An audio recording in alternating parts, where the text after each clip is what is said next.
Assalamu alaikum, good morning everybody. Welcome to Jio Pakistan with Huma and Abdullah is here. कैसे हैं आप सब लोग? आई होप सब ठीक ठाक होंगे। क्योंकि हम ढूंढ रहे होते हैं कि कोई खुशी की खबर भी हो जाए, बस खुशी की खबर का मतलब होता है कि आवाम को कोई रिलीफ और कोई बेहतर न्यूज़ हो तो मिल गई। लेकिन सुबह सुबह हमारा रिलीफ जो है ना, खुशी भी हमारी टाइम बाउंड होती है, 15 दिन के लिए। बिल्कुल टाइम बाउंड होती है। तो 14 दिनों के लिए ये खुशी है कि पेट्रोल जो है वो 12 रुपए कम हो गया है और डीजल 30 रुपए। So rejoice, this is going to be for 2 weeks. अब ये ऐसी चीज भी नहीं है ना पेट्रोल के आप चूंकि कम हुई है तो आप जल्दी से होल्ड करना स्टार्ट हो जाए। बिल्कुल पेट्रोल मट्टी के तेल की कीमत में भी 12 रुपए फी लीटर की कमी हुई है। नहीं Nobody should hoard anything actually. कोई चीज़ होल्ड नहीं होनी चाहिए। अब मैं देख रहा था कि कल वज़ीर ख़जाना इसहाक़ डार जब ये ऐलान कर रहे थे तो लिटरली तकरीबन मिन्नत समाजती कर रहे थे अपने हम वतनों से कि इसका रिलीफ आवाम तक भी पहुँचाएं। हुकूमत ने जो अब रिलीफ बात दिया तो सारी ये होना कि अगर कुछ नीचे ट्रिकल डाउन कुछ ट्रांसलेट हो। मैं ये साथ में ये सोच रहा था कि मतलब हालत ये आ गई है, आपको पता ही है ना, IMF से पता नहीं हमारा मुआहिदा होगा नहीं होगा, अदरवाइज भी हुकूमत की कितनी रट बाकी बची है वो भी सबके सामने ही है। लेकिन अब नौबत ये आ गई है कि अब हमारे वज़ीर ख़जाना who is in the position of authority, जो अब अपनी जिनके पास हुकूमत है, हुकूमत लोगों से रिक्वेस्ट कर रही है कि ज़रा कीमतों पे कंट्रोल रखें, ओवर प्राइसिंग ना करें, इसका फ़ायदा आवाम तक पहुँचाएँ। अदरवाइज़ एक मैकेनिज़्म अगर हो और वाकई हुकूमती रिट जिसे कहा जाता है रिट हो तो फिर कोई कीमतें ना बढ़ाए और एक्चुअली जब ये रद्दोबदल हो तो इसका असर हमें कीमतों पर भी देखने को मिले। लेकिन चलिए अब उन्होंने भी रिक्वेस्ट किए तो हम भी अपने देखने वालों को, सुनने वालों को, जो कारोबारी हजरात हैं, जो ट्रांसपोर्टर हजरात हैं पर्टिकुलरली, उनसे रिक्वेस्ट करेंगे कि अपने 15 दिन के फ़ायदे के लिए मतलब कितना कमा लेंगे और कहाँ ले जाएंगे। तो बेसिकली बॉटम लाइन ये है कि प्लीज़ लेट दिस रिलीफ, अगर ये पेट्रोल की है तो इसको आवाम में ज़रूर ट्रांसलेट होनी चाहिए। जैसे ट्रांसपोर्टर्स के हवाले से आप जो जिक्र कर रहे हैं, आपको पता है ना, अगर वो किराए कम करेंगे तो फिर फलों, सब्जियों, खाने पीने की अशिया, इन सारी चीज़ों की कीमतों पर असर पड़ता है, तो लिहाजा ये सारी कम होंगी। But this has to become, एक मोमेंटम बनना चाहिए इस चीज़ का, जो बनना चाहिए। और लोगों को they should question as well कि अब वो बहाना कि जी देखें ना कितना महंगा हुआ है और हर चीज़ इसकी वजह से, that's not going to work at least for the next 2 weeks. जैसे अब्दुल्ला कहते हैं टाइम बाउंड है। वाले शहरियों के लिए खुशखबरी है। अच्छा, और वहाँ सरकारी और निजी दफातर के लिए 3 बिल्स बाय द वे कल पास हुए, एनी मरी साहिबा की तरफ से पेश किए गए थे and she was overwhelmed and bills बड़े ही ज़बरदस्त हैं। ऐसे माहौल में कोई इस किस्म की कानून साजी हो जाए ना तो उसको इनकरेज भी किया जाना चाहिए, उसको डिस्कस भी होना चाहिए। जैसा कि पैटर्निटी लीव्स की बात हो रही है और पहला, दूसरा, तीसरा बच्चे के लिए मुख्तलिफ टेन्योर रखा गया है। माँ के लिए पहले बच्चे पे 6 महीने की पेड लीव्स हैं, दूसरे पे 4 महीने की, आई गेस तीसरे पे 3 महीने की। That is amazing. I mean like सोचें कितनी कोई ज़बरदस्त बात है। तो एक दफ़ा फिर आपको बता दें कि पार्लियामेंट के मुश्तरका इजलास में बच्चे की पैदाइश पर माँ और बाप के लिए छुट्टी का बिल मंजूर हो गया है और बच्चे की पैदाइश पर वालिद को भी तनख्वाह के साथ 30 दिन की छुट्टी मिल सकेगी। तो ऑल यू जो कि डैड टू बी गाइज हैं ओवर देयर, तो आप अपनी छुट्टियां इस किस्म अप्लाई भी कर सकते हैं। वालिद को दौरान मुलाज़मत एक्चुअली 3 दफ़ा ये छुट्टियां मैसर होंगी, यानी 3 बच्चे होने की इजाज़त है। मेरा ख्याल है 2 भी कर देते तो ठीक था। वैसे इसी से पता चल जाता ना कि मतलब 2 ही होने चाहिए, 2 ही होने चाहिए और हम इनकरेज कर रहे हैं। मतलब 2 क्या, बस उतने ही होने चाहिए जितने आप अपने वसाइल के एतबार से उनको अच्छी तालीम, उनको खाना पीना मुहैया, रोज़ी का 100% ज़िम्मा अल्लाह ने लिया है। लेकिन एट द सेम टाइम आपको अपने हालात भी नज़र आ रहे हैं ना, सो आप दुआ तो करें लेकिन साथ ही साथ बच्चे पे बच्चा ना पैदा करें कि आपके घर में एक बच्चे को पालने के लिए वसाइल नहीं है और आप साथ कर लें। सो ये जरूर हमें ख्याल करना चाहिए। This is for greater good of the country as well. I do have my questions up about regarding कि ये इस बिल की मंजूरी के बाद पहले बच्ची की पैदाइश पर 6 माह की जो माँ को छुट्टी होगी, तो 6 माह में अब बड़ा ही बहुत ही अच्छा रिलेशनशिप भी एक चाहिए अपनी ऑर्गेनाइजेशन के साथ जहाँ आप काम कर रहे हैं, और उनको भी एक रिस्पॉन्सिबल ऑर्गेनाइजेशन बनना होगा कि 6 महीने जब हुकूमत ने कह दिए तो फिर हम वापस लेंगे इनको मुलाजमत में, क्योंकि आपको पता है 6 months is a long time.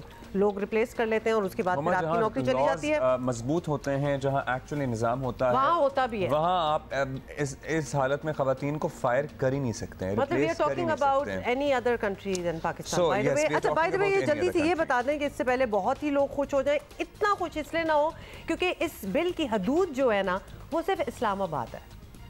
अच्छा एक और बात जो बड़ी इंपॉर्टेंट है वो इस बिल से रिलेटेड ही है, और वो है नर्सरीज, यानी कि बच्चों के लिए एक ऐसा एरिया बनाने का लाजिम होगा अब दफातर में, चाहे वो सरकारी हो ना निजी हो, जहाँ पर माएँ अपने बच्चों को साथ लेकर आके एक आया एक लिटरली कारपेट, चंद खिलौने, और अगर टीवी है तो ठीक है, नहीं है तो नहीं भी सही।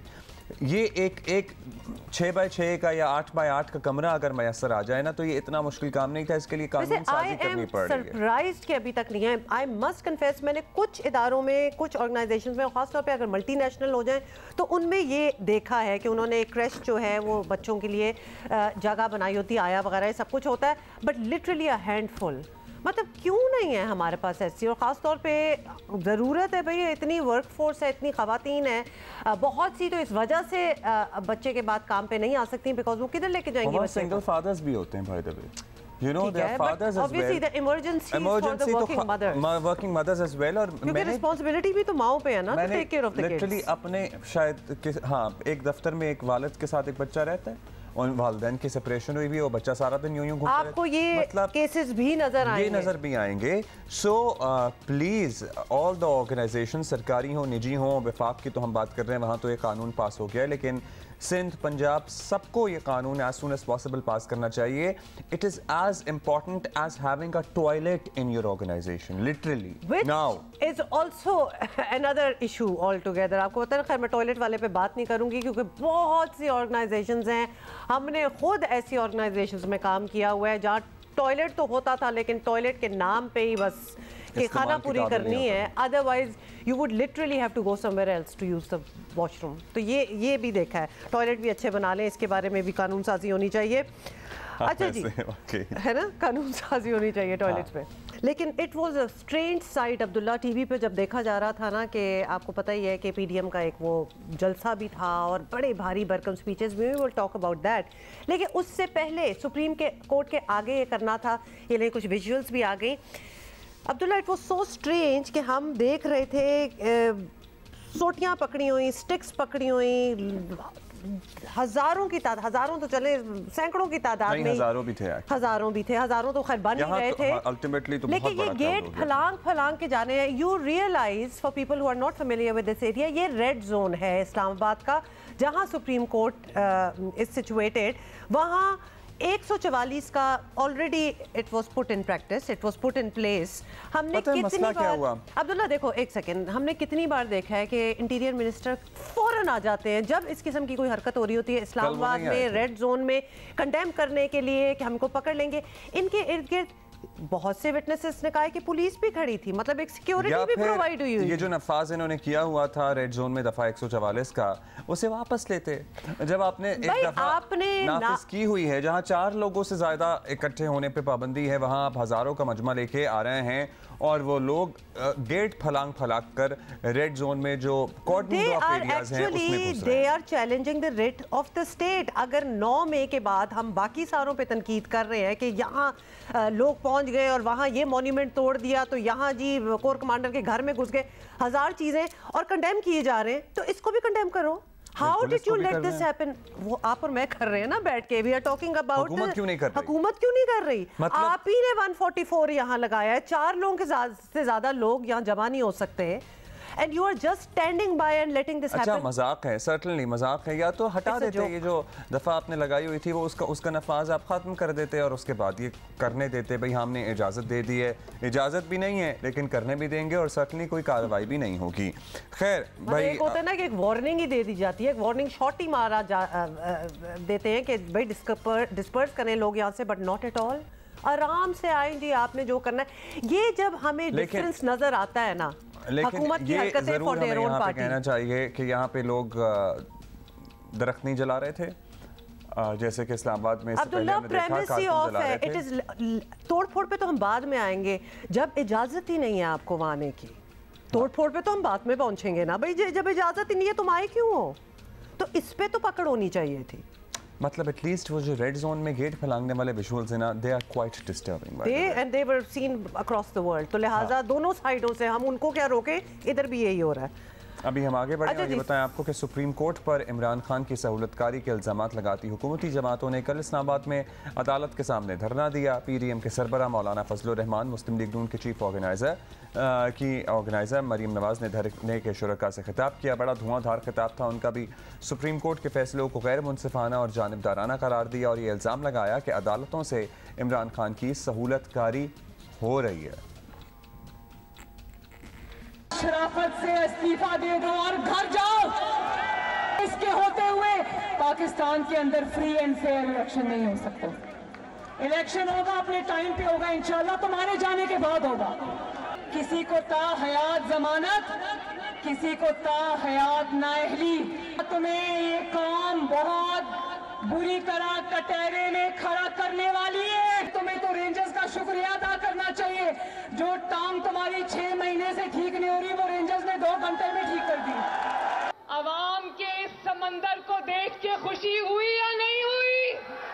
इसने टारगेट सेट किए हुए थे। इसने बताया हुआ था, अपने लोगों को लिस्टें बनाई हुई थी कि जिस दिन मेरी गिरफ्तारी हो, तुम लोगों ने, ये है तुम्हारे टारगेट, तुमने यहां जाकर सीधे हमले करने, आग लगानी है। आज जबकि हमारी फौज मार्शल लॉ लगाने को तैयार नहीं है, जमहूरियत आइन और कानून के साथ खड़ी है, तो आज पाकिस्तान का 5वां martial law, judicial martial law भी यहां से लगा है। आप और आपके रुफका जिन मुअज़्ज़ज़ कुर्सियों पे बैठे हैं, उन मुअज़्ज़ज़ कुर्सियों पर बैठकर न तुम्हें पार्लियामेंट की तज़लील की इजाजत दी जा सकती है, न तुम्हें अवाम की तज़लील की इजाजत दी जा सकती है, न तुम्हें किसी सियासतदान की तज़लील की इजाजत दी जा सकती है। अगर आप हमारी तज़लील करेंगे तो फिर तुम्हारे हथौड़े से हमारा हथौड़ा बहुत मजबूत साबित होगा। आज जब पार्लियामेंट ने खुद उनके लोगों ने उनसे हाथ उठा लिए, जब उनके निक्के के अपने अब्बा ने उससे हाथ उठा लिया, अब आप उसके अब्बा बनने की कोशिश कर रहे हैं। इनका ख्याल ये है कि ये मजमा चला जाएगा, फिर उसके बाद हम दोबारा आएंगे। मैं भी उनको वाज़ेह पैगाम देना चाहता हूँ कि जिस तरह ये 2 दिन के नोटिस पे आए हैं, आइंदा 1 दिन के नोटिस पे वापस आएंगे और इससे 2 गुना बढ़कर आएंगे। जो रह चुके हैं वो अभी से तैयारी करें, कब उनको बुलाना है। इंशाअल्लाह अज़ीज़ दस्तूर, शाहराह दस्तूर पर आपके झंडे लहराएंगे, आपकी आवाज होगी, आपके नारे होंगे, आपकी हकगोई होगी, आपकी अदालत होगी और आपके फैसले होंगे। किसी और के फैसले फिर नहीं चलने दिए जाएंगे। अच्छा जी, ये सब कुछ आपने सुन लिया। आपको बताएं कि इसके बाद यानी जलसे के बाद मौलाना फजलुर रहमान ने सुप्रीम कोर्ट के बाहर धरना ख़त्म करने का ऐलान कर दिया था और कल पार्लियामेंट के इजलास में भी ज़्यादातर अरकान असेंबली का फोकस सुप्रीम कोर्ट के फैसले रहे और बिलावल भुट्टो जरदारी और ख्वाजा आसिफ की तोपों का रुख भी अदालत की तरफ रहा। अफसोस की बात है जनाब स्पीकर कि हम तो चाहते हैं कि जजेस इंसाफ के साथ थी, एंड जो अक्यूज्ड है वो तो favourite child of the law होता है। और उसूली तौर पे जिस तरीके से खान साहब को स्पेशल रिलीफ दिया गया है कोर्ट को, ये तो राना सनाउल्लाह साहब पे जब खान साहब ने पता नहीं कितना केजीज हेरोइन का डाल के गिरफ्तार करवाया, डेथ सेल में बिठाया, तो यही जस्टिस बंदियाल साहब को रात के अंधेरों को कोर्ट को तलब करना चाहिए था और कहना चाहिए था कि राना साहब को आप पेश करें। होना तो ये चाहिए था कि nice to you see you के बजाय अदालत को मिलिटेंट ऑर्गेनाइजेशंस को कंडेम करना चाहिए, दहशतगर्दी का मज़ाहमत करना चाहिए और खान साहब को मौका फराहम करना चाहिए था कि आप फैसला करो कि आप दहशतगर्द के तंजीम हो या आप सियासी जमात हो। और अगर वो सियासी जमात है तो चले, फिर आप सियासी जमात के तौर पर इसके रवाया रखे। लेकिन अगर वो इनकार करे कि मैं इससे लाताल्की का इज़हार नहीं करूंगा, इसका मज़ाहमत नहीं करूंगा, इसका माफी नहीं मानूं, तो फिर इसका मतलब कि ये एक सियासी जमात नहीं रहा, ये अब एक मिलिटेंट ऑर्गेनाइजेशन बना है। और अगर उनका फैसला ये है, तो फिर इस अवान को भी उनको एक मिलिटेंट ऑर्गेनाइजेशन की तरह ट्रीट करना पड़ेगा, उस इदारा को भी उसको एक मिलिटेंट ऑर्गेनाइजेशन की तरह ट्रीट करना पड़ेगा। हमसे पूछा जाता है कि हम बताएं कि इलेक्शंस क्यों नहीं हुए। यार वो बताए इलेक्शंस क्यों नहीं हुए, हमें तो पता है, हम पहले से कहते आ रहे हैं नहीं हो सकते। वो लोग पावर्स एक्सीड कर रहे हैं, और हम जो है जो हमें पावर तस्वीर की है हम उनको उस तरह एक्सरसाइज नहीं कर रहे जिस तरह वक्त की जो है ज़रूरत है। लखनवी अंदाज ना अपनाया जाए। Take off your gloves. जो ज़ुबान हम इस्तेमाल कर रहे हैं वो उनको समझ नहीं आ रही। जो कोताहियाँ यहाँ पे हो रही हैं उनका तिया पांचा करने के लिए या उनको एग्जामिन करने के लिए तश्कील दी जाए और फौरी तौर पे तश्कील दी जाए। मैं अदलिया इंस्टीट्यूशन नहीं कह रहा, वहाँ पे जो ग्रोह है या जत्थे हैं जो उनके मतलब बात कर रहा हूँ। क्या अदलिया है? ये तो बाजार लगा हुआ है। ये क्या हो रहा है इस वतन अजीज में? आप एक मुल्ज़िम को कह रहे हैं विश यू गुड लक, आप इंसाफ बैठे हुए करने बैठे हैं, दुआ करने के लिए ये लोगों को तवीज़ धागा देने नहीं बैठे हुए। इंसाफ इस तरह 75 साल तारीख में इस तरह रुसवा नहीं हुआ था जिस तरह इन लोगों ने रुसवा कर दिया। ये तीन जो यहाँ पे बैठे हुए हैं और बाकी इनकी जो बाकियात जो है जो इस्लामाबाद में या उधर लाहौर हाई कोर्ट में। भाई विश यू गुड लक। अभी तो आपने जहाज़ को आग लगवाई है, अगली दफ़ा टैंकों को भी लगवा सकते हैं। विश यू गुड लक शायद इसलिए कहा होगा। खैर एनीहाउ, एक तासुर ये था कि 14 मई को इलेक्शन ना कराने पर हुकूमत के खिलाफ सख्त अदालती फैसला आ सकता है, आ भी सकता है वैसे अभी भी। लेकिन कल ये मामला फ़िलहाल ये मामला ज़रा टल गया है, बहस में नहीं आया। अदालत का फोकस इलेक्शन कमीशन की नज़रसानी की दरख्वास्त पर ही रहा, जिसमें इलेक्शन कमीशन का मौक़िफ़ है कि पंजाब में इलेक्शन कराने के फैसले पर अदालत नज़रसानी करे। नहीं, आपको पता है ना जो फैसला आया था, ये बात तो तय है कि ये मुतनाज़ फैसला था। हुकूमत पहले ही इस मुतनाज़ तो बाकी दुनिया को लग रहा था ना, अदालत की तरफ से तो हमने तो फैसला दे दिया। पहले इस जजमेंट को मान नहीं रही थी, वो कह रही थी ये 4-3 है, वो अदालत कह रही थी 3-2 है। वो सारा मामला चला आ रहा था। और आपको क्या लगता है अभी तो मामला टला है, सिर्फ ख़त्म तो नहीं हुआ। सो यस, तो एक दफ़ा फिर आपको बता देते हैं ये जो तासुर था ना, while we wait for Munib by the way, कि 14 मई को इलेक्शन ना कराने पर हुकूमत के खिलाफ सख्त अदालती फैसला आ सकता है। लेकिन कल ये मामला ज़ेरे बहस नहीं आया और अदालत का फोकस, जिस तरह अब्दुल्ला आप बता रहे थे, इलेक्शन कमीशन की नज़रसानी की दरख्वास्त रही, जिसमें इलेक्शन कमीशन का मौक़िफ़ है कि पंजाब में इलेक्शन कराने के फैसले पर अदालत नज़रसानी करे। तो ये बैक एंड फोर्थ ही चलता रहा और इसी बात पर बहस होती रही कि आया ये दरख्वास्त काबिल समात है भी या नहीं। और अगली समात जो है वो 8 रोज बाद होगी, तो 8 रोज बाद हो सकता है कोई बड़ा फैसला आ जाए। Let's see। और कल की समात के दौरान चीफ जस्टिस पाकिस्तान उमर अता बंदयाल ने एक बार फिर हुकूमत और तहरीक इंसाफ को मुज़ाकरात का मशवरा दिया। कल एक और गैर मामूली पेशरफ्त सामने आई है। आर्मी चीफ की ज़ेर सदारत कोर कमांडर का खुसूसी इजलास हुआ, जिसमें फैसला किया गया कि पाक फौज की तनसीबात और शहदा की यादगारों पर हमला करने वालों के खिलाफ आर्मी एक्ट के तहत मुकदमा दर्ज होंगे। इजलास को बताया गया कि जलाओ घिराव का एक मुनज़्ज़म मनसूबा बनाया गया, फौजी तनसीबात पर हुल्लड़बाजी की गई ताकि इदारे को बदनाम किया जाए और इसे इश्तियाल दिलाकर फौरी रद्द-ए-अमल पर मजबूर किया जाए। ISPR के मुताबिक नाकाबिल तरदीद शवाहिद की बुनियाद पर मुसल्लह अफवाज जिन हमलों के मनसूबा साजों, इश्तियाल दिलाने वालों, मददगारों और इस अमल में शरीक अफराद से अच्छी तरह आगाह हैं। कोर कमांडर्स कॉन्फ्रेंस ने सियासी अदम इस्तेहकाम से निपटने के लिए तमाम स्टेक होल्डर्स के दरमियान कौमी इत्तफाक राय की ज़रूरत पर जोर दिया। दूसरी तरफ आज वज़ीर आज़म शहबाज शरीफ ने कौमी सलामती का कमेटी का इजलास भी बुलाया हुआ है। अच्छा, साथ ही बता दें कि इजलास में मुसल्लह अफवाज की क़यादत और हुक्काम शरीक होंगे और कौमी सलामती कमेटी इजलास में मुल्की अमन व अमान की सूरत हाल पर गौर होगा। 9 मई के पुरतशद्दुद वाक़यात पर ब्रीफिंग दी जाएगी। इजलास में फ़ौजी अमलाक को नुकसान पहुँचाने वालों के खिलाफ कार्रवाई का फैसला होगा। ये सारी चीज़ें जो कि मुतवक्के हैं कि आज होंगी। इमरान खान 9 मई के वाक़यात की मज़म्मत करें या ना करें, लेकिन एक बात महसूस की जा रही है कि पुरतशद्दुद वाक़यात ने तहरीक इंसाफ के सियासी इमेज को नुकसान ज़रूर पहुँचाया है। अच्छा जी, माहिर कानून साबिक अटॉर्नी जनरल शाह खावर साहब हमारे साथ मौजूद हैं। उनसे ज़रा पर्टिकुलरली ये जो कल अदालती कार्रवाई में क्या एक्सपेक्ट किया जा रहा था, आने वाले हफ्ते में क्या हो सकता है, उस पर ज़रा बात कर लेते हैं। शुक्रिया शाह साहब। हुकूमत की मीटिंग्स, पार्लियामान के इजलासों, न्यूज़ कॉन्फ्रेंसेस से बात अब सड़कों पर आपको पता ही आ गई है। हुकूमती जमातें खुलकर सुप्रीम कोर्ट के जजेस पर, मखसूस जजेस पर तनकीद कर रही है। पार्लियामान एक रेफरेंस भी तैयार कर रहा है। तो क्या पार्लियामान अज खुद कोई रेफरेंस सुप्रीम जुडिशल काउंसिल के सामने ला सकता है? क्या हासिल होगा आपको लगता है सारी एक्सरसाइज से? जी, जहाँ तक PDM का जो एक बहुत बड़ा इज्तिमा हुआ कॉन्स्टिट्यूशनल एवेन्यू और वो भी सुप्रीम कोर्ट ऑफ पाकिस्तान की बिल्डिंग के बाहर, तो वो मेरा ख्याल है कि ऐसा मुनासिब नहीं होता, क्योंकि सुप्रीम कोर्ट को इस तरीके से जो है वो पहले भी आपने देखा 97 में एक दफ़ा अटैक हुआ, लेकिन हम उसको उससे इक्वेट नहीं कर सकते क्योंकि ये एक पीसफुल डेमॉन्स्ट्रेशन था। और ये मैं ये समझता हूँ कि ये उसका रिएक्शन था कि आपने देखा होगा कि पिछले दिनों PTI ने जो है वो पूरे मुल्क में चीफ जस्टिस पाकिस्तान की यकजहती के लिए रैलीज़ निकाली थी, जुलूस निकाले थे और उसमें उनके फ़ोटो भी डिस्प्ले किए थे, उसके रिएक्शन में मैं समझता हूँ कि ये पीडीएम और उनके इत्तेहादियों ने ये मुजाहरा किया और ये मेरे लिए बड़ा अफसोसनाक था कि उसमें फिर चीफ जस्टिस पाकिस्तान के मुतनाज़ा जो है वो पोस्टर जो है वो डिस्प्ले किए गए, तस्वीर डिस्प्ले की गई, नारे लगाए गए, उनको जो है वो खासी हद तक आमेज़ गुफ्तगू भी उनके बारे में की गई।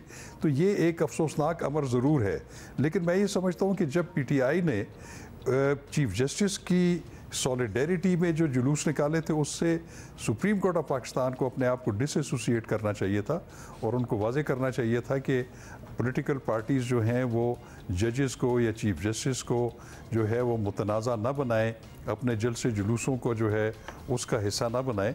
तो अगर मैं समझता हूँ कि उससे अगर वो डिसएसोसिएट हो जाते तो आज ये फिर अनप्लेजेंट एक इज्तिमा ना होता। लेकिन बहरहाल एक चीज़ इसमें जो पॉजिटिव ये है कि ये इज्तिमा जो था वो बिल्कुल पुरअमन था और कोई वायलेंस का एलिमेंट इसमें शामिल नहीं था।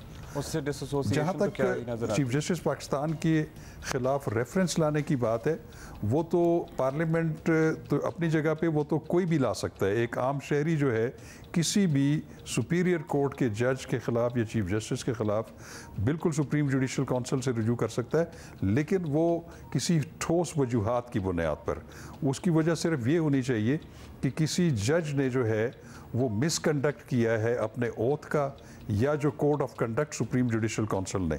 इस तरह वैसे तो बग़ैर किसी वजह के और ख़ास तौर पे किसी जजमेंट की वजह से कि किसी जज ने एक फ़ैसला सादर किया है, उसकी पादाश में उसके ख़िलाफ़ सुप्रीम जुडिशल काउंसिल से रुजू नहीं किया जा सकता। अच्छा शाह साहब, आपने ये तो एक्सप्लेन कर दिया, अब ये बताएं, और जो ज़्यादा प्रोमिनेंट बात लग रही है वो सुप्रीम कोर्ट के सामने अभी एक अहम मामला है, वो है वाज़े हुक्म अदूली का। अहकामात के बावजूद इलेक्शन कराने से इनकार है, और क्या कोर्ट के पास अब या फिर हुकूमत इलेक्शन कमीशन के खिलाफ हतमी कार्रवाई के अलावा कोई रास्ता है? कोर्ट के पास कुछ किया जा सकता है? क्या मज़ीद लचक की गुंजाइश है आपकी नज़र में?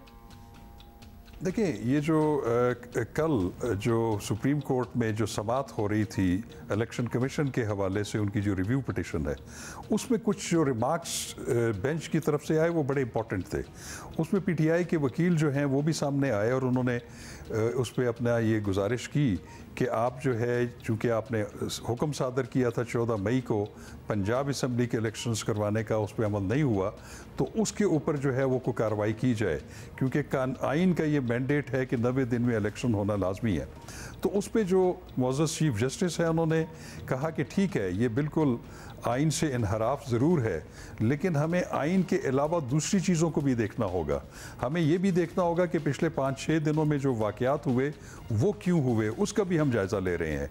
तो मैं समझता हूँ कि ये जो 9 मई के बाद जो वाक़यात हुए, जिसमें फ़ौजी तनसीबात पे और सेंसिटिव तनसीबात के ऊपर अटैक्स हुए, वहाँ पे तखरीबकारी हुई, तोड़ फोड़ हुई, उसका असर जो है वो मैं समझता हूँ कि वो बिल्कुल वो पॉलिटिकल असर भी है और उसका जुडिशरी पे भी असर है, क्योंकि वो भी देखते हैं चीज़ों के कि चीज़ें किस डायरेक्शंस में जा रही हैं। तो मैं ये समझता हूँ कि जब तक कि कोई दरख्वास्त नहीं आएगी तौहीन अदालत की, जो सुप्रीम कोर्ट ऑफ पाकिस्तान अस खुद उस पर मैं नहीं समझता कि इलेक्शंस के ना करवाने के हुक्म से जो हुक्म अदूली है उसके ऊपर कोई एक्शन लेंगे की प्रोसीडिंग्स में, तो मुझे कोई उनमें कोई जल्दबाजी नज़र नहीं आई। अच्छा, अब ये बताइएगा कि एक तरफ आपको सामने ही है, दो इदारे एक दूसरे के आमने सामने हैं, दूसरी तरफ हुकूमत इमरान खान के ख़िलाफ़ भी बड़ी कार्रवाई की बातें कर रही है, बगावत के मुकदमात और जमात पर पाबंदी की भी बातें हो रही हैं। आपको आने वाले दिन क्या हालात बनते हुए दिखाई दे रहे हैं? आपको लगता है जितने बड़े बड़े दावे हुकूमत कर रही है ये सब कुछ मुमकिन भी है?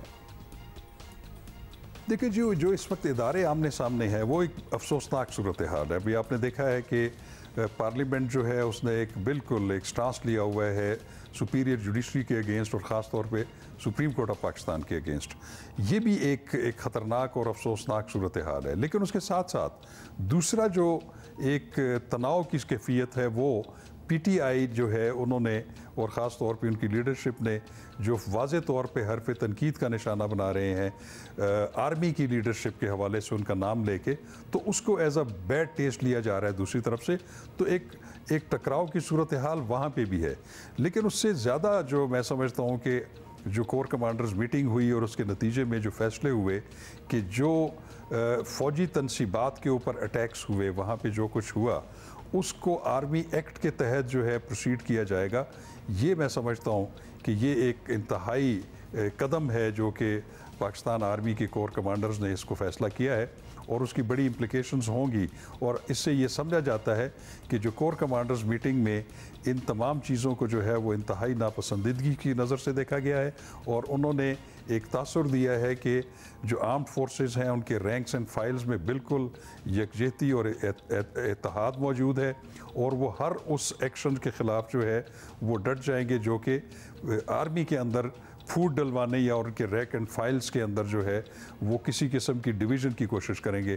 तो मैं समझता हूँ कि ये भी बड़ा इम्पॉर्टेंट है कि जो मिलिट्री हायरार्की है वो सिविलियंस का ट्रायल करेगी।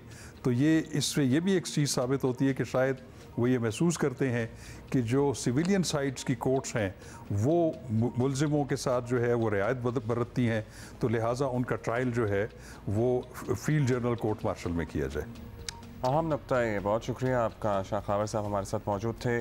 क्या इस बात को इससे जोड़ा जा सकता है कि अगर आर्मी एक्ट के तहत मुकदमा दर्ज करके वहीं इसे कार्रवाई का सिलसिला आगे बढ़ाया जाएगा तो क्या वहाँ से भी अदम एतमाद का इजहार किया जा रहा है जो civilian side of the court है उसके ऊपर? ये भी बड़ा अहम सवाल है। लेकिन माजी में हमने देखा है जो आर्मी एक्ट के तहत सिविलियंस पे मुकदमा दर्ज होते हैं उनके नताइज अच्छे निकले नहीं हैं और बहुत दफ़ा बहुत से हकूक़ की पामाली भी हुई है। अच्छा, बहुत से we have to, this is a very क्या कहते हैं, बड़ा मोहतात रास्ता है। इस पर वैसे तो इज्तिनाब ही करना चाहिए चलने से, लेकिन अगर चल भी रहे हैं तो आई वंडर कि इसके क्या नताइज निकलेंगे।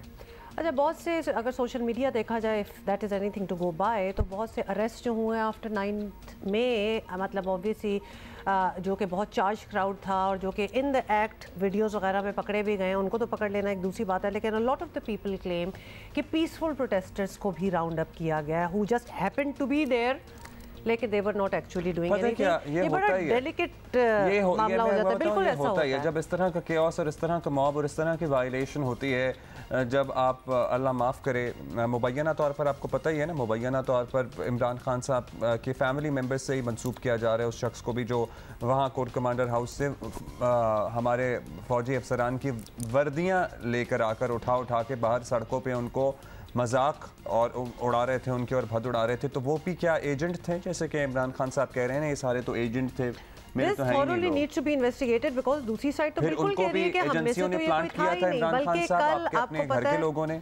और अगर आप ये कोई स्टांस ले लें ना, मुझे समझ नहीं आ रही है, क्योंकि आपको पता ही है कोई 20-25 हज़ार क्या सैकड़ों हज़ारों 1-1,500 2,000 लोग ही निकले ना। तो अगर आप ये कह रहे हैं कि इसमें जो है वो एजेंसियों के लोग थे और प्लानिंग के तहत हुआ सारे, तो फिर आपके लिए कौन निकला था? आप तो कहते हैं मेरे लिए लोग निकलते हैं और अगर मैं दोबारा पकड़ा जाऊंगा तो लोगों का रिएक्शन होगा। तो अगर ये आपके लोग नहीं हैं जो ये सारा कुछ कर रहे हैं तो आपके लिए फिर कोई भी नहीं निकला। अच्छा, उस सारी डिफेंस में आपने देखा खान साहब ने कल एक वीडियो भी ट्वीट की है जिसमें डॉक्टर यास्मीन राशिद और खान साहब की बहनों को भी देखा जा सकता है, जिनमें वो अपेरेंटली लोगों को मना कर रही थी कि हमने सिर्फ प्रोटेस्ट करना है, हमने ये तोड़ फोड़ को नहीं करना, हमने अंदर भी नहीं जाना करके। लेकिन बात ये है कि जब आप इतना क्राउड को चार्ज कर देंगे और फिर आप लेके जाएंगे मैदान में, तो आपको क्या लगता है कि वो क्राउड आपके कंट्रोल में होगा? लगता है कि खान साहब की बहनें उन्हें कंट्रोल कर सकेंगी? बिल्कुल भी क्राउड आप मतलब हम पाकिस्तान में रहते हैं, हम पाकिस्तानियों के जज्बात को, वैसे इस किस्म का क्राउड तो दुनिया में भी हो तो शायद ऐसा ही हो, लेकिन वी अंडरस्टैंड।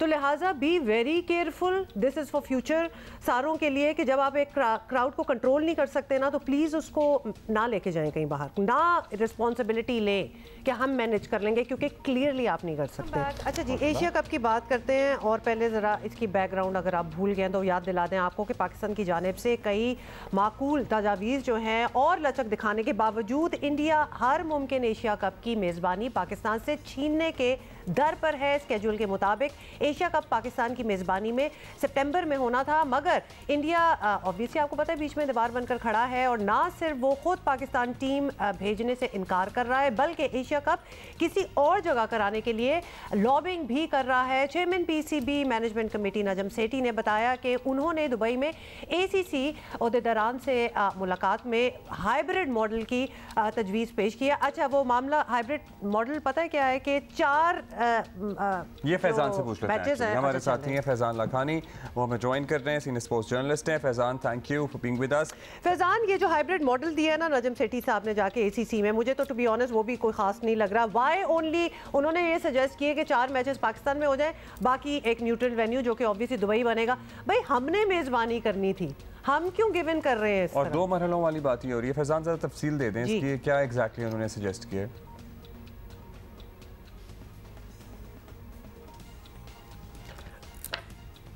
फैजान की आवाज़ नहीं आ रही। फैजान आपकी आवाज़ नहीं आ रही हमें। अच्छा, फिक्स करते हैं अभी और फैजान से बात करते हैं। I am sure he has a lot of information regarding that. लेकिन सुन के अजीब नहीं लगा अब्दुल्ला? वैसे ही मैं जो बात कर रही हूँ, when we are the host. देखिए, 2 मरहलों की बात हो रही थी कि पहला मरहला यहाँ होगा, दूसरा मरहला वहाँ होगा, क्योंकि बैक वक्त आगे पीछे तो नहीं हो सकता, लॉजिस्टिकली वो वाकई even then why can't we just do India matches over there and not the rest? So our people should be able to enjoy them. People should be able to enjoy them. और मैं तो ये सोच रहा हूँ कि कहीं ऐसे हालात तो नहीं बन रहे कि एक्चुअली हम ये ना करें और उसके बाद हम फिर जाहिर है हमने वर्ल्ड कप के लिए भी यही तजवीज़ दिया है और we genuinely have security issues in India. मतलब आप देखिए कि जहाँ पर मोदी की हुकूमत होगी वहाँ पाकिस्तानी महफूज तसव्वुर होंगे? नहीं हो सकते ना।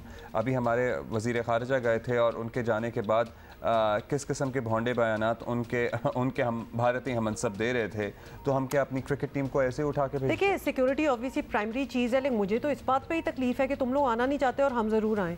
मतलब ये वाई? ये तो this has to be a very give and take scene है। तो वो ऑलरेडी किस तरह डिमांड कर सकते हैं कि तुम लोग तो यहाँ ना करो because we are not coming, और कोई भी मुल्क नहीं आएगा, तुम लोग कहीं बाहर करो, लेकिन जब हमारे यहाँ होगा वर्ल्ड कप तो तुम लोगों को आना होगा। मेरी बात सुने तो इंडिया का फ्रेम ऑफ माइंड अब ये हो चुका है और माजरत के साथ ये बाकी दुनिया, बाकी जो क्रिकेटिंग दुनिया के मुल्क हैं वो इस पॉइंट तक लेगा, या तो इंडिया उनको इस पॉइंट तक ले आया है या फिर वो अपनी हरकतों और अपने मुसलसल सरेंडर करने से इंडिया को इस पॉइंट तक ले आए हैं कि भाई हाँ, जो बीसीसीआई कहेगा वही हो सकता है, वही ठीक है, वही माई बाप है, वही सबके अबू जी हैं, निके के अबू जी वही हैं असल में। ये अबू जी टाइप बातें मुझे ऑलरेडी अच्छी नहीं लगती, किसी को भी बना लो। अच्छा जी, फैजान से बात कोई राब्ता हमारा हुआ कि नहीं? वरना सारे तबसरे हम दोनों ने बैठ के इधर ही कर देने। तो खैर थोड़ी सी अगर आप चाहते हैं तो हम डिटेल दे देते हैं कि नजम सेठी साहब ने क्या कहा। ये जो हाइब्रिड मॉडल था, ये उन्होंने एसीसी ओहदेदारान से मुलाकात की और उन्होंने यहाँ तक आमादगी जाहिर की कि अगर इंडिया पाकिस्तान आकर खेलने को तैयार नहीं तो इब्तदाई 4 मैचेस जो मैं आपको कह रही थी पाकिस्तान में कराने के बाद बाकी इवेंट यूएई में मुंतकिल किया जा सकता है। और अब मालूम हुआ है कि एशियन क्रिकेट काउंसिल का वर्चुअल इजलास जो है वो रवां हफ्ते होगा और जिसके बाद पाकिस्तान को तमाम मामलात से आगाह कर दिया जाएगा। जी फैजान, अब आपने सवाल तो सुन लिया था, जरा बताएं हमें अब।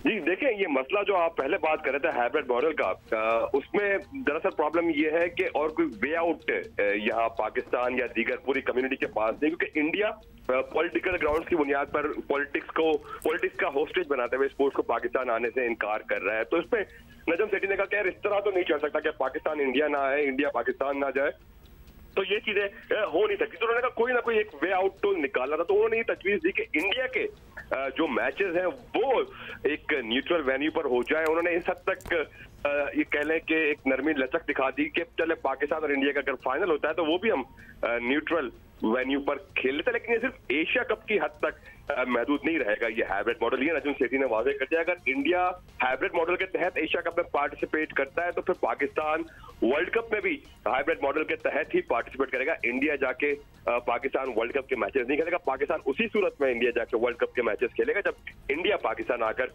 एशिया कप खेलेगा। ये बात तो it makes sense doesn't it कि इंडिया को प्रॉब्लम है तो चलो इंडिया वाले मैचेस कहीं और कर लेते हैं और यही हम क्यों जाएं फिर इंडिया, तो लिहाजा हमारे लिए भी वर्ल्ड कप में हो सकता है। इंडिया की तरफ से कोई इसका जवाब, कोई ओपिनियन आया या अभी ये सब होना है?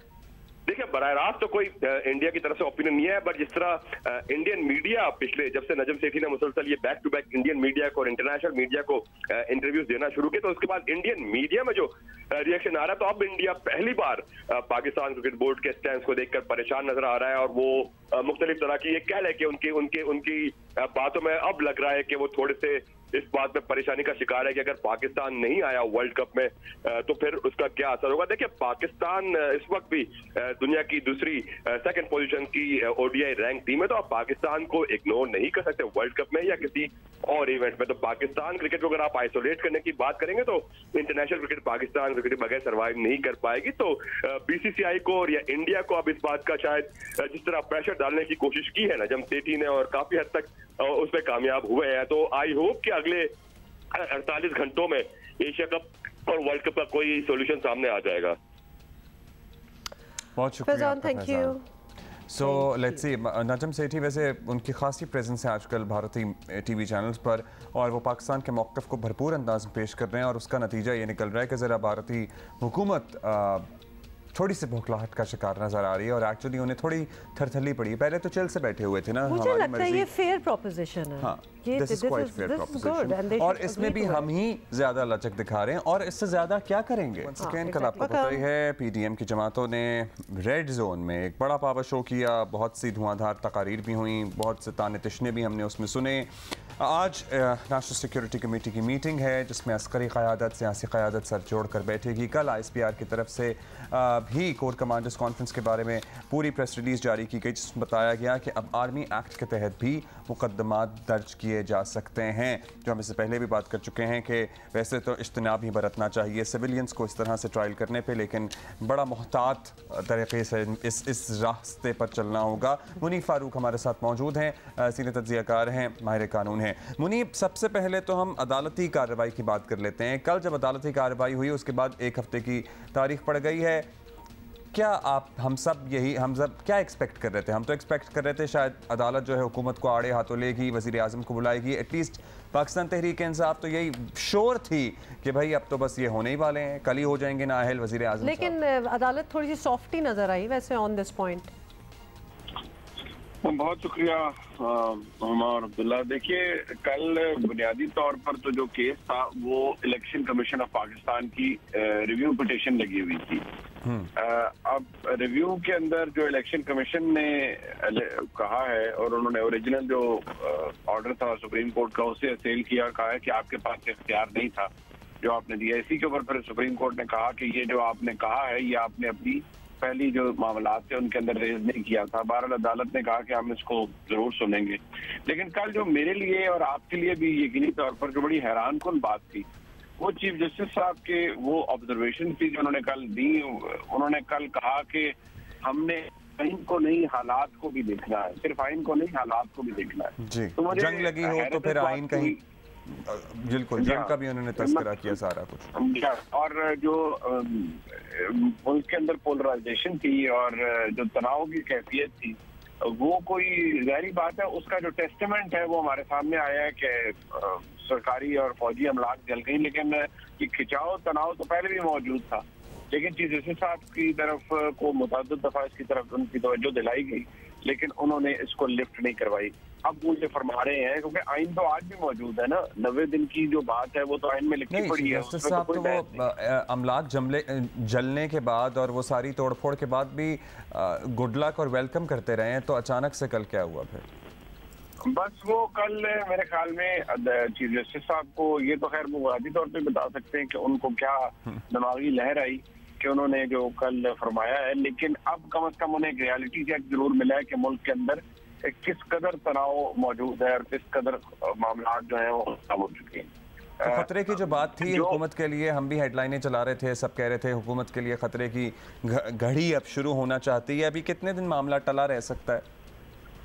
देखिए अभी जो एक दिन इलेक्शन करवाने वाला मामला है वो तो अभी समाअत मुझे नहीं पता कि वो किस दिन के लिए फिक्स है। ये तो रिव्यू पिटीशन थी इलेक्शन कमीशन की जो गुज़िश्ता रोज समाअत के लिए मुकर्रर थी। अब इसके ऊपर दलाइल अदालत ने मांगे, नोटिस जारी कर दिए और अगले हफ्ते पे तक बात चली गई है। अदालत का इस वक्त सवाबदीद है कि किसी तरह भी वो मामलात को दोबारा उठा ले और ये कहे कि ये वज़ीर आज़म ने हुकूमतुली की है, हुकूमत ने हुकूमतुली की है, लिहाजा हम इनको तौहीन अदालत का शो कॉज नोटिस इशू करते हैं। लेकिन वो कहना आसान है, करना इसलिए मुश्किल है कि इस वक्त जो हालात खराब हो चुके हैं, अब कम से कम मुझे वो होता हुआ नजर नहीं आ रहा, या अगर होगा भी तो उसके अंदर बहुत सी रुकावटें आएंगी, बहुत सी मसाइल पैदा होंगे। क्योंकि एक तो सुप्रीम कोर्ट के अंदर अपनी एक तफरीक मौजूद है, दूसरी बात यह है कि गुज़िश्ता रोज जो मौलाना फजल रहमान साहब ने जिस इम्प्यूनिटी और इम्यूनिटी के साथ 144 की मौजूदगी में इस्लामाबाद में दावा बोला और एक शार दस्तूर के ऊपर जो कल उन्होंने धरना नुमा जलसा किया, उससे ये बात जाहिर होती है कि हुकूमत ने अब वो कहते हैं ना, ग्लव्स आर ऑफ।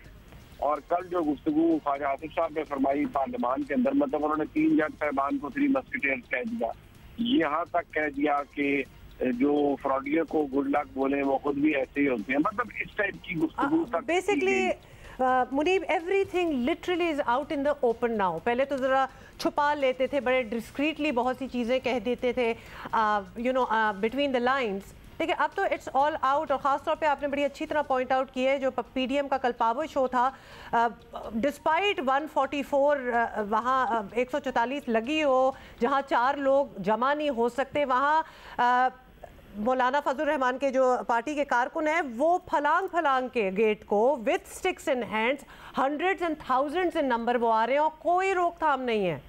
तो ये तो एक ऑल आउट एक स्टेटमेंट है कि हम तो दूसरों को रोकेंगे, अपनी भी नहीं मानेंगे, and we can basically do anything with impunity. बिल्कुल बिल्कुल ऐसे ही है जी, बिल्कुल ऐसे ही है। तो इसका अब नेक्स्ट क्या देखते हैं आप? What is the next step? मतलब अदालत की कोई सुन नहीं रहा है, इलेक्शंस हुए नहीं, यहाँ पावर शोज दोनों साइडों पे चल रहे हैं, वहाँ खान साहब को जमानतें मिलती जा रही हैं, मतलब व्हाट्स हैपनिंग, व्हाट्स नेक्स्ट?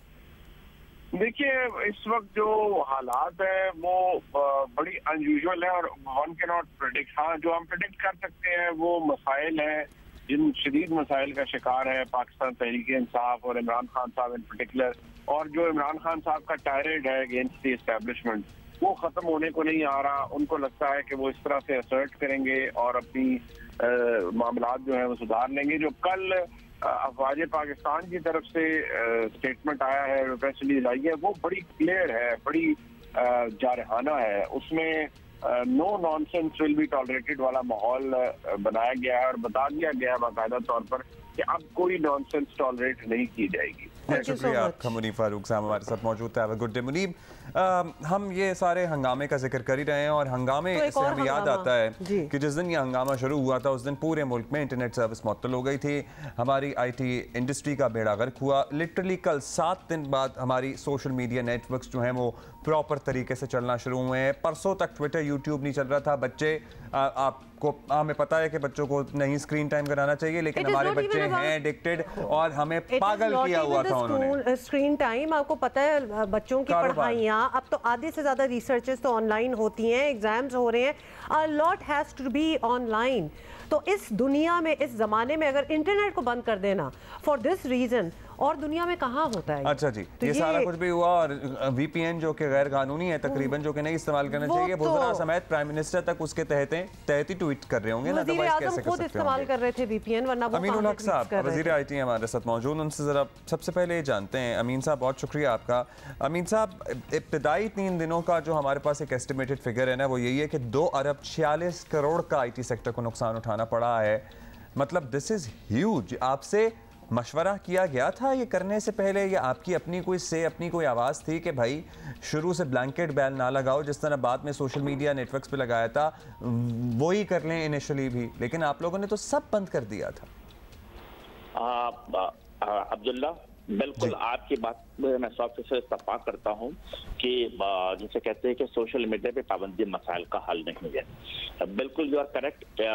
मेरा ख्याल है ministry of IT and telecom and मामलात को, जिसे कहते हैं IT इंडस्ट्री की ग्रोथ के मामलात को देखता है, एक्सपोर्ट बढ़ाने की कोशिश करता है, अपने लोगों को फैसिलिटेट करता है, बट अनफॉर्चुनेटली जो तरीक़ेकार माजी से चला रहा उसी को भी आज फॉलो किया गया। मिनिस्ट्री ऑफ IT को एतमाद लिए बगैर मिनिस्ट्री ऑफ इंटीरियर की तरफ से बंदिश साजिश लगाई गई है। देखिए, मेरा शुरू से हमेशा से ये वादा मौक़िफ़ रहा है कि किसी भी सोशल मीडिया प्लेटफॉर्म या इंटरनेट की बंदिश मसले का हल नहीं है।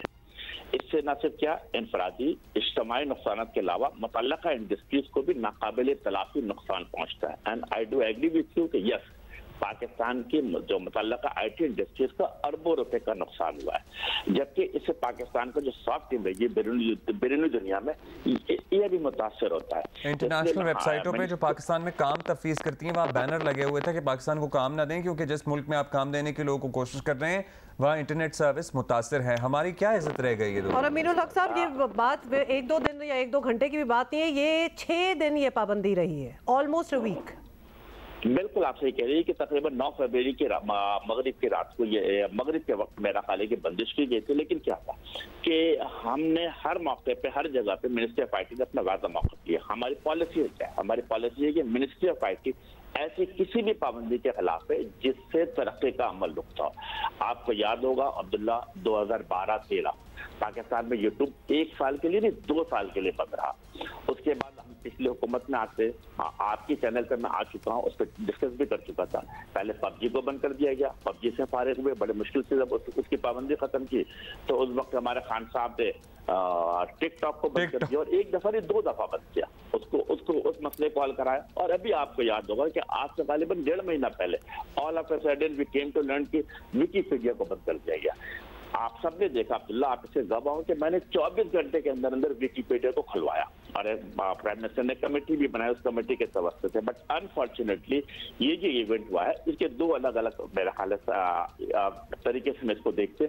एक पहले जो मेरा ख्याल सोशल मीडिया का गलत इस्तेमाल हुआ, फिर आप सबने देखा कि शहीदों के और गाजियों के जो तनसीबात थी, जमारत थी, उनकी बेहरमती की गई। मैं समझता हूँ मैं अपने पाकिस्तानी जो सोशल मीडिया यूजर है उनसे भी रिक्वेस्ट करूंगा कि किसी भी सूरत में रेड लाइन को क्रॉस नहीं करनी चाहिए।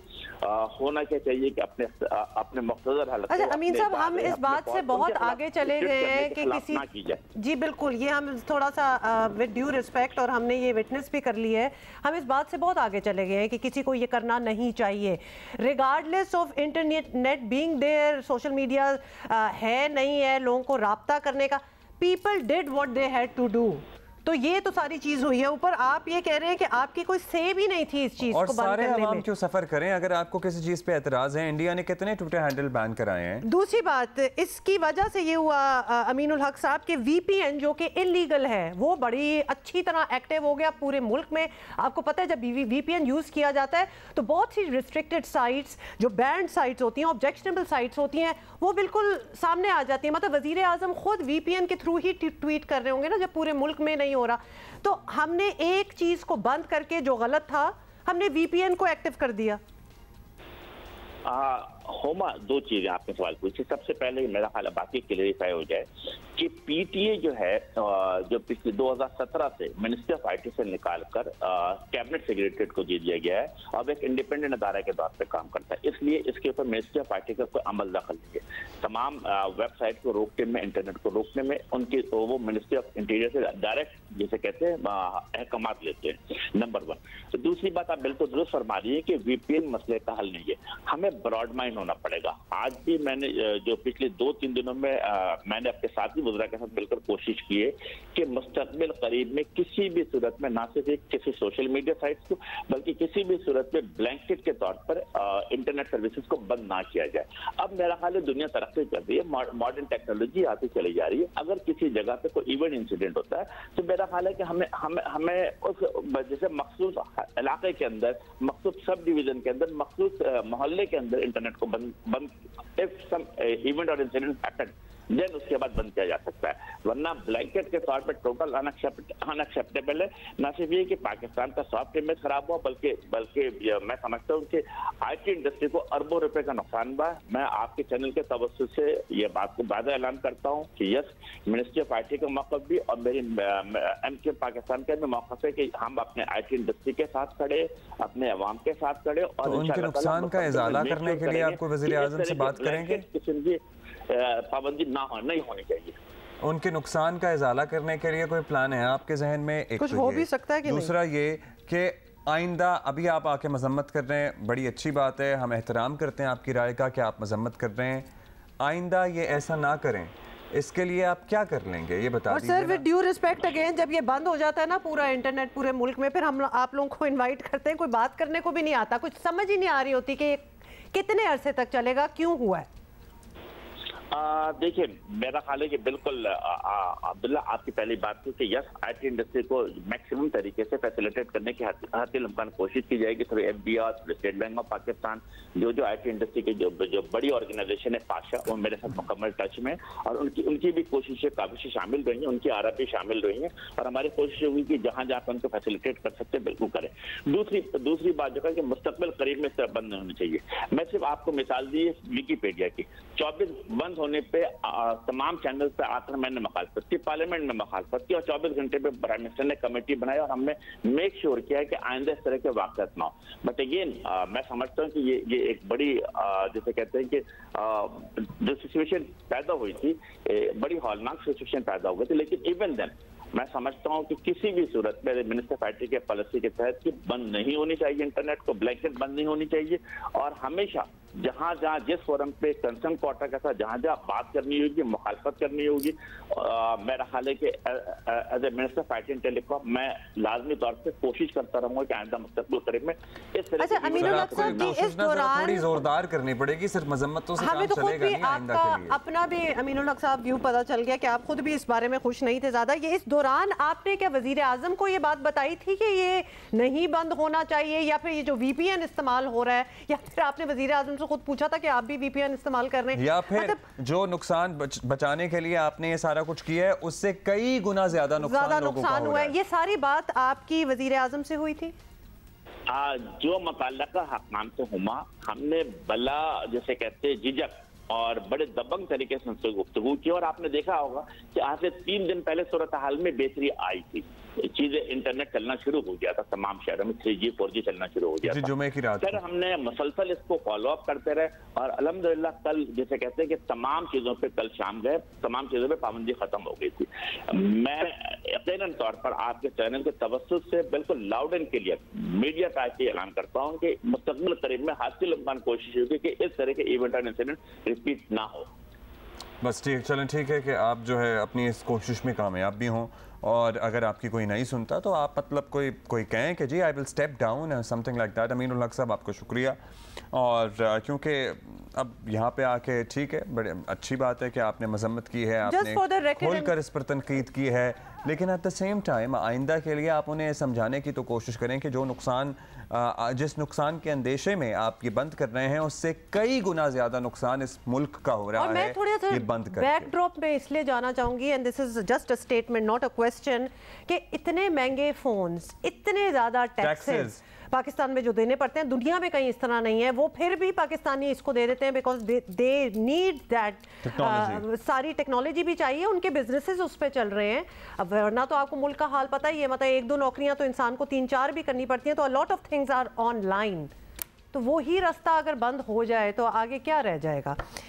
अमीनुल हक साहब मेरा ख्याल है अब उनको हमने खुदाफिज कर दिया है। अच्छा, हम कहते हैं ना बहुत सी चीज़ें सीखने की ज़रूरत है from the rest of the world, तो this is one of those. हमने देखा है कि मगरबी ममालिक में जिनसी जराइम को इंतहाई संजीदा लिया जाता है, और ऐसा काम करने वालों को सज़ाएँ जब उनकी मुकम्मल हो जाती हैं, उसके बाद जब वो निकलते हैं तो उसके बाद भी उन पर नज़र रखी जाती है, और ये लाजिम है। हम किसी भी जुर्म को उठा के देख लें, हमेशा ऐसा ही होता है, ज़्यादातर ऐसा ही होता है कि छूट जाते हैं ज़मानतों पर या रिहाई हो जाती है और बरी कर दिए जाते हैं, और उसके बाद दोबारा वही जुर्म कर रहे होते हैं, और सेक्स ऑफेंडर्स के साथ भी ऐसा ही मामला है। अब नादरा के जरिए एक नया निज़ाम मुतारिफ कराने की कोशिश की गई है जिससे इन लोगों को ट्रैक किया जा सकेगा या इनका ट्रैक रखा जा सकेगा। इसी की ज़रा बात करेंगे, और हमारे साथ मौजूद हैं तारिक मलिक, चेयरमैन नादरा। बहुत शुक्रिया तारिक साहब। तारिक साहब, अब ये बताइएगा कि आइडिया तो बड़ा ज़बरदस्त है, और सर्टनली आपने दुनिया के मुख्तलिफ ममालिक से एग्जाम्पल लेके इसमें वो इम्प्लीमेंट भी किया होगा, इसमें फीचर्स भी डाले होंगे। ज़रा बता सकते हैं कि how does this whole thing work? हाँ, ये मतलब पूरी रजिस्ट्री, ये जो सब कुछ है इसके कैसे चलता है ये निज़ाम? जी मैं जब ये देखता था सोशल मीडिया पे कि इस किस्म के वाक़यात कम होने की बजाय बढ़ते चले जा रहे हैं हमारे मुल्क में, तो मैंने सोचा कि इन तमाम लोगों का डेटा इकट्ठा किया जाए जो बच्चों को निशाना ज़्यादती का निशाना बनाते हैं, ख़वातीन को ज़बरदस्ती ज़्यादती का निशाना बनाना चाहते हैं और इसमें मुलविस होते हैं और कॉन्विक्ट हो जाते हैं। तो फिर मुआशरे में इन लोगों को के बारे में अलर्ट होना चाहिए कि ये वापस कम्युनिटीज़ में जाके तो उन जगह पे कि मुलाजमत ना कर सकें, काम ना कर सकें जहां बच्चे और ख़वातीन होते हैं। तो हमने ये देखा, हमने स्टडी किया, ऑस्ट्रेलिया का सिस्टम किया, यूके का किया, कनाडा के किया, यूएसए का किया। मैं खुद इन जगहों पे रहा भी हूँ और जो बेस्ट प्रैक्टिसेस हैं उनको देख के मैंने तमाम आईजीज़ को ख़त लिखा, सूबों के डेटा कलेक्ट किया और एक नेशनल जो सेक्स ऑफेंडर रजिस्ट्री उसका क़याम हम लेके आए हैं, वो रजिस्ट्री बनाना शुरू की है। अच्छा तारिक साहब, बहुत ही ज़बरदस्त आइडिया और it's a long time coming, इसको बहुत पहले हो जाना चाहिए था बिकॉज हमारे मुल्क का हालात तो आपके सामने ही है। अब ये बताएं कि ये लिस्ट जो आप बना रहे हैं ये बहुत कोई is it a big list, इसमें बहुत ज़्यादा नाम ऑलरेडी आ चुके हैं, और ये भी ज़रूर कि क्या इसमें जो कन्विक्टेड हैं वो ही हैं या फिर कभी कभार शक भी हो जाता है और या फिर कोई कंक्लूसिव इस तरह कन्विक्शन नहीं बनी होती लेकिन यकीन होता है कि यहाँ कुछ हुआ है, या उनको भी बीच में आपने डाला है या फिर ओनली कन्विक्टेड? शक की बुनियाद पर तो नहीं, लेकिन जो कॉन्विक्ट्स हैं अभी हमने उन्हीं को डाला है। हम सिर्फ कॉन्विक्ट्स को डाल रहे हैं और सर्विस ये दे रहे हैं कि 7000 7000 पे आप उस बंदे का जिसको एम्प्लॉय करना है, घर पे मुलाजिम रखना है, टीचर रखना है, मुअल्लिम रखना है, मदरसे में रखना है, तो उसका कार्ड लेके और नंबर डालेंगे तो आपको जवाब आएगा कि ये बंदा जो है वो ख़वातीन और बच्चे जहां हैं वहां मुलाजमत करने का अहल नहीं है।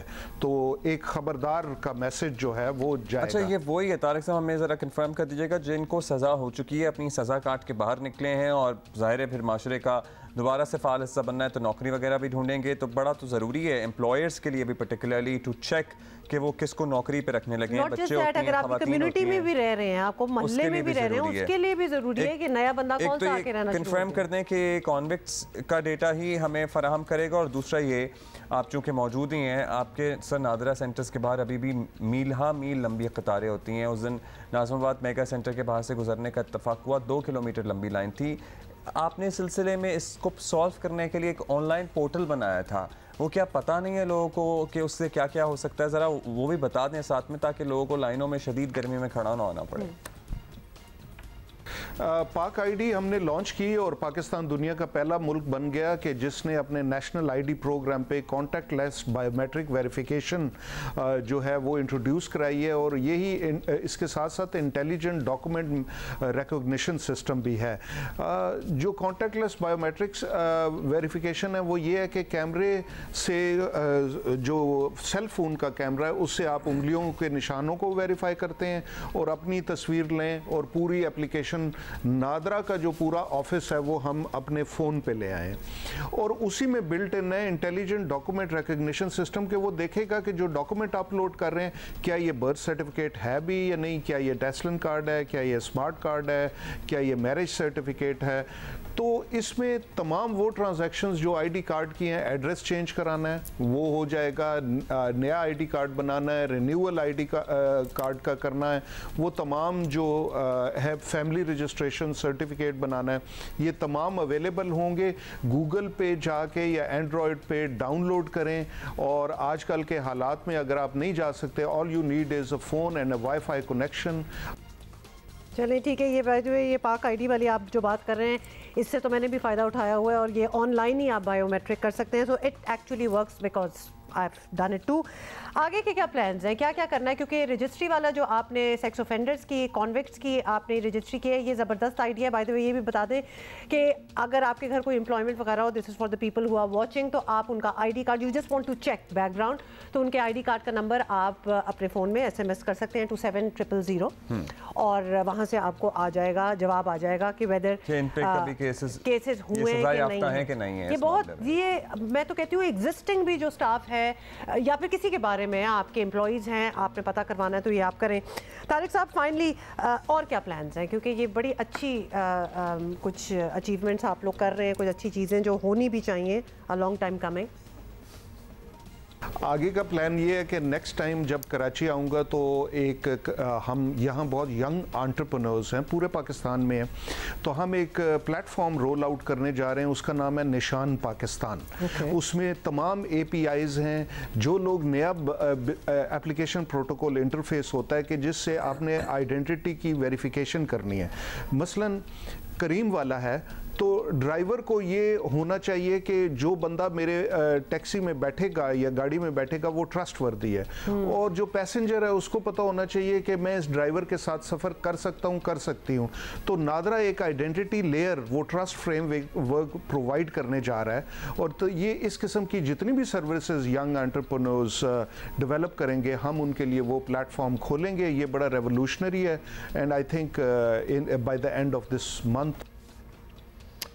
Right, thank you very much Tariq Malik साहब, chairman NADRA, for being with us. अच्छा, एक और बात, अच्छा एक और, दो और बातें थी, लेकिन एक तो हम डेफिनेटली मुबारकबाद भी देना चाहते हैं साजिद सतपारा और नाइला कियानी को, बिकॉज दे जस्ट कहाँ गए, बड़ी कोई छोटी मोटी चीज़ नहीं, माउंट एवरेस्ट। तो we are going to be speaking with them in this week. We're going to see you tomorrow, inshallah.